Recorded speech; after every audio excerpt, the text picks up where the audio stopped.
उपहार। एक दिल छू लेने वाली कहानी, एक सुंदर कहानी। 2 मिनट समय निकालकर अवश्य सुने।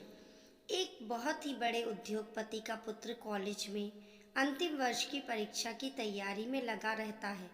तो उसके पिता उसकी परीक्षा के विषय में पूछते हैं, तो वो जवाब में कहता है कि हो सकता है कॉलेज में अव्वल आ जाऊं। अगर मैं अव्वल आया तो मुझे वो महंगी वाली कार ला दोगे जो मुझे बहुत पसंद है। तो पिता खुश होकर कहते हैं, क्यों नहीं, अवश्य ला दूंगा। ये तो उनके लिए आसान था। उनके पास पैसों की कोई कमी नहीं थी। जब पुत्र ने सुना तो वो 2 गुने उत्साह से पढ़ाई में लग गया।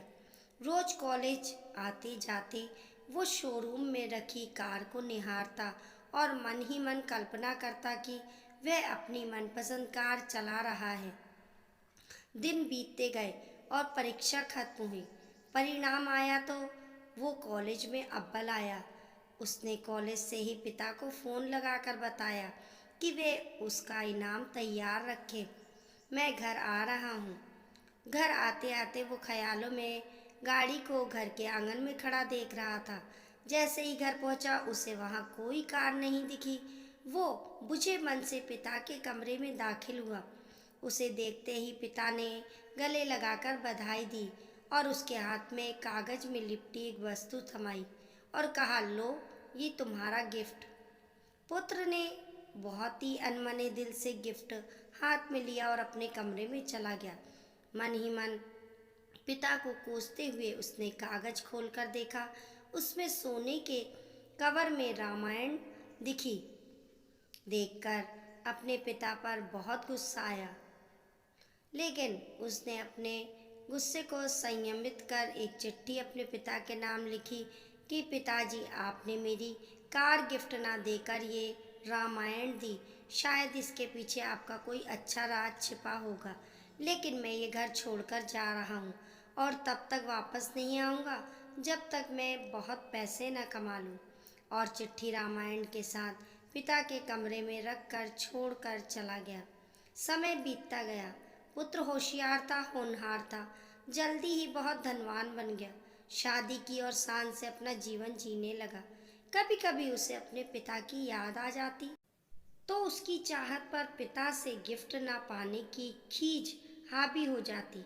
वो सोचता, माँ के जाने के बाद मेरे सिवा उनका कौन था। इतना पैसा रखने के बाद भी मेरी छोटी सी इच्छा भी नहीं पूरी की। ये सोचकर वो पिता से मिलने से कतराता रहा। एक दिन उसे अपने पिता की बहुत याद आने लगी। उसने सोचा, एक छोटी सी बात को लेकर अपने पिता से नाराज हुआ अच्छा नहीं हुआ। ये सोचकर उसने पिता को फ़ोन लगाया। बहुत दिनों बाद पिता से बात कर रहा हूँ, ये सोच धड़कते दिल से रिसीवर थामे खड़ा रहा। तभी सामने से पिता के नौकर ने फ़ोन उठाया और उसे बताया कि मालिक तो 10 दिन पहले स्वर्ग सिधार गए और अंत तक तुम्हें याद करते रहे और रोते हुए चल बसे। जाते जाते वह कह गए कि मेरे बेटे का फ़ोन आए तो उसे कहना कि आकर अपना व्यवसाय संभाल ले। तुम्हारा कोई पता नहीं होने से तुम्हें सूचना नहीं दे पाए। ये जानकर पुत्र को गहरा दुख हुआ और दुखी मन से अपने पिता के घर रवाना हुआ। घर पहुंचकर पिता के कमरे में जाकर उनकी तस्वीर के सामने रोते हुए रुंधे गले से उसने अपने पिता का दिया हुआ गिफ्ट रामायण को उठाकर माथे पर लगाया और उसे खोलकर देखा। पहले पन्ने पर पिता द्वारा लिखे वाक्य पढ़ा, जिसमें लिखा था, मेरे प्यारे पुत्र, तुम दिन दूनी रात चौगुनी तरक्की करो और साथ ही साथ मैं तुम्हें कुछ अच्छे संस्कार दे पाऊँ। ये सोचकर ये रामायण दे रहा हूँ। पढ़ते वक्त उस रामायण से एक लिफाफा सरक कर नीचे गिरा, जिसमें उसी गाड़ी की चाबी और नगद भुगतान वाला बिल रखा हुआ था।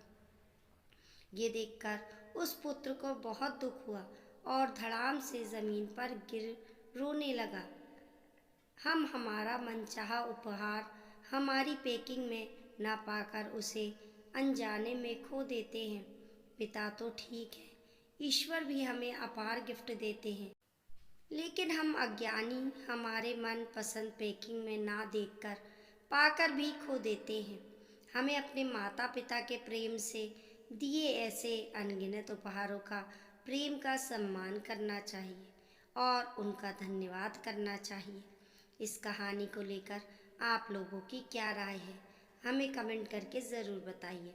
कहानी पसंद आने पर लाइक और शेयर करें। ऐसी ही अच्छी अच्छी कहानियों के लिए चैनल को सब्सक्राइब करना ना भूलें।